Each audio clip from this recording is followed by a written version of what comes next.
Hai, Assalamualaikum warahmatullahi taala wabarakatuh. Malam ini sekilas pandang daripada persoalan-persoalan yang Marhain timbulkan dan tanyakan kepada saya.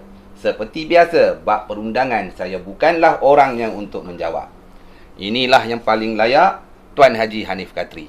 Haji, Ya, saya. pendek dan padat soalan saya. Setelah Najib menjawab tentang Tommy Thomas, dan baru-baru ini Anwar Ibrahim juga sudah pun menjawab dengan meminta Tommy Thomas cerminlah diri juga. Dan apa yang saya nak tanya pada Tuan Haji hari ini, dari sudut perundangan, yang lebih tepat sekali, yang lebih baik adalah dari sudut moral sebagai bekas peguam negara. Ya.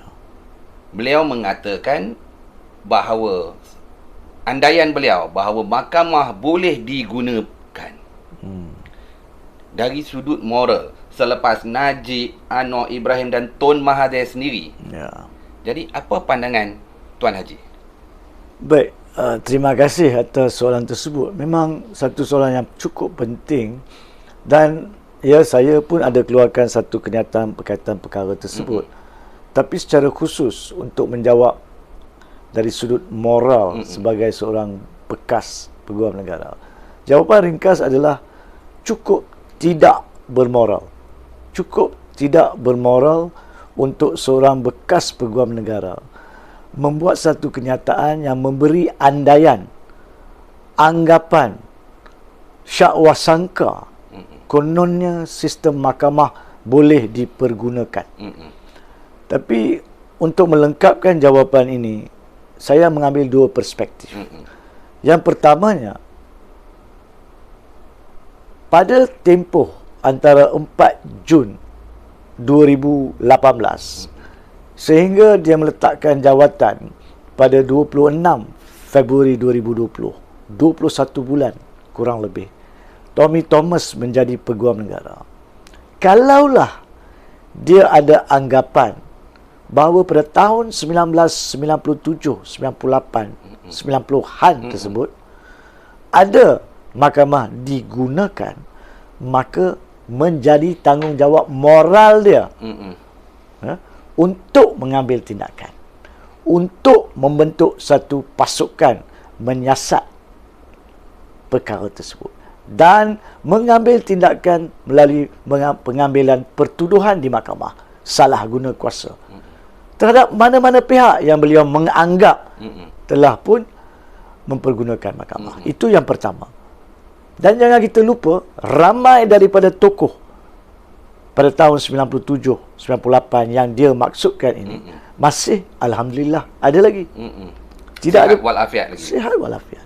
Tidak ada perkara yang menghalang beliau jika betul anggapannya itu selepas disiasat untuk diambil tindakan yang dia gagal lakukan.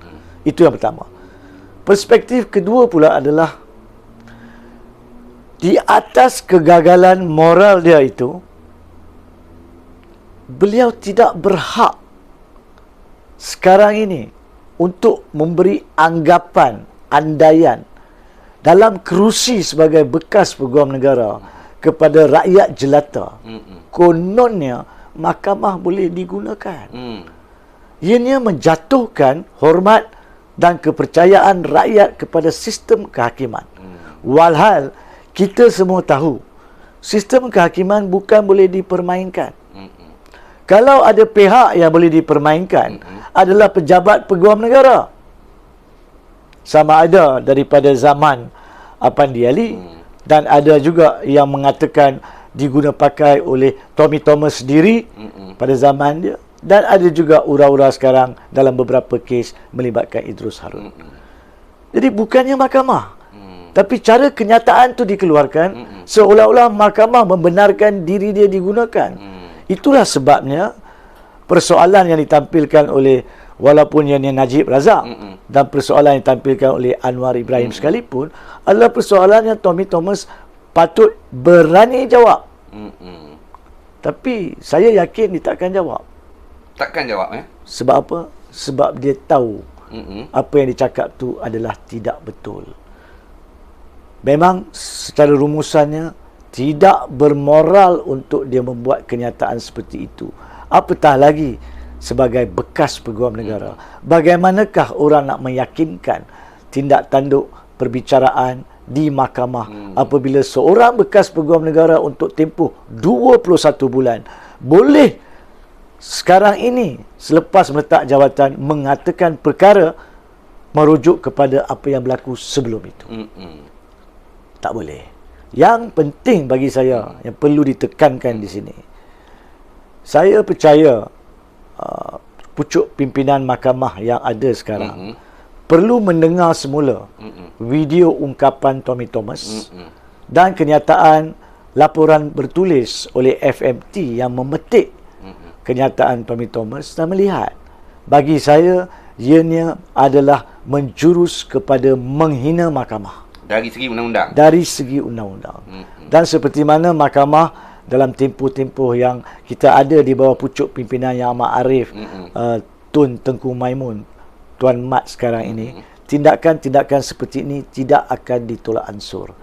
Laporan polis boleh dibuat oleh pihak penjabat pendaftaran mahkamah dan tindakan susulan boleh diambil. Sebab kalau rakyat biasa menghina mahkamah adalah satu perkara yang wajar diambil tindakan. Betul, saya apatah lagi seorang bekas peguam negara.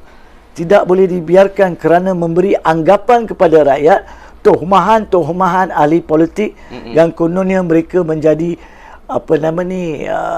mangsa pertuduhan politik, kini akan memberi suatu anggapan kononnya perkara itu benar melalui kenyataan Tommy Thomas. Beliau wajar menjawab dan wajar diambil tindakan. Itu saja. Jangan timbulkan persepsi. Apa yang saya bertanyakan kepada Tuan Haji Hanif Katri, itulah Marhain risau kerana mereka beranggapan bahawa mahkamah boleh dipergunakan ataupun diperkotak-katik. Jadi kupasan Tuan Haji Hanif Katri tadi tentang mahkamah boleh digunakan dari sudut undang-undang, boleh diambil tindakan. Yes. Mahkamah tidak boleh digunakan. Dan mahkamah boleh mengambil tindakan terhadap pihak-pihak yang membuat tohmahan ataupun cadangan seperti mana yang dilakukan oleh Tommy Thomas.